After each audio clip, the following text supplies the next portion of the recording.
नमस्कार। आज आप लोगों को एक महत्वपूर्ण टॉपिक हम पढ़ाएंगे जो कि हमारे प्रश्नों में बहुत ही महत्वपूर्ण है। आइए देखते हैं, जो कि यहाँ से लगातार प्रश्न हमारे परीक्षाओं में आते हैं और इसको जो है इसका ग्राफ हमको अपने दिमाग में बैठाना है। तो आइए देखते हैं, जो भाषाओं का विभाजन है, ये भोलानाथ तिवारी द्वारा भाषाओं का वर्गीकरण है, विभाजन है, जो कि बहुत ही महत्वपूर्ण है। और इन्होंने अपभ्रंश के आधार पर भाषाओं का 5 प्रकार से विभाजन किया है भोलानाथ तिवारी ने। तो आइए देखते हैं कि भाषा के आधार पर क्या है उनकी भाषाओं का विभाजन या बंटवारा। अपभ्रंश के आधार पर इन्होंने भाषाओं को 5 भागों में बांटा है। कितनी भागों में? 5 भागों में। पहला है सौर सेनी। सौर सेनी के अंतर्गत 4 भाषाएं आती हैं। पहला है पहाड़ी, दूसरा है गुजराती, तीसरा है राजस्थानी और चौथा है पश्चिमी हिंदी।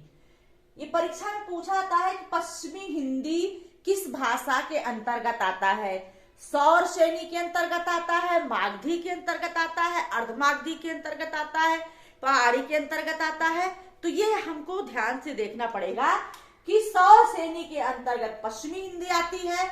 सौर श्रेणी को 4 भागों में बांटा गया है, पहाड़ी, गुजराती, राजस्थानी और पश्चिमी हिंदी। दूसरा है मागधी। मागधी को 4 भागों में बांटा गया है। पहला है बिहारी, दूसरा है बंगला, तीसरा है असमी, चौथा है उड़िया।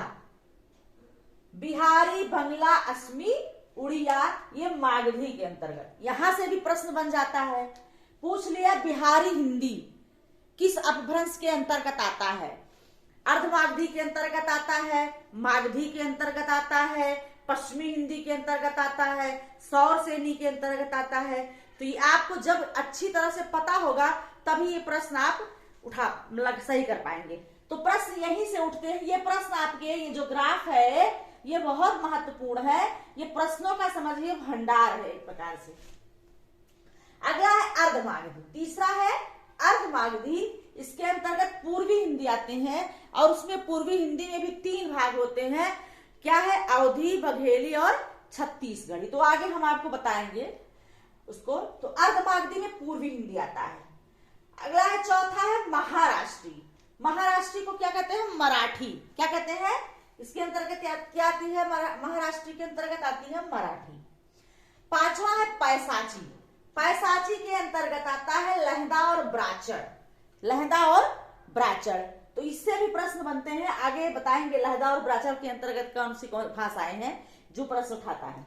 तो यह है भोलानाथ तिवारी द्वारा भाषाओं का वर्गीकरण, जो अपभ्रंश के आधार पर इन्होंने भाषाओं को 5 भागों में बांटा है।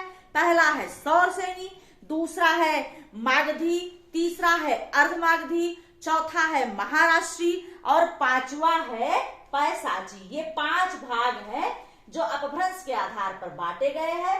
सौर श्रेणी के में 4 भाग है, पहाड़ी, गुजराती, राजस्थानी, पश्चिमी हिंदी। मागधी के अंतर्गत 4 है, बिहारी, बंगला, असमी, उड़िया।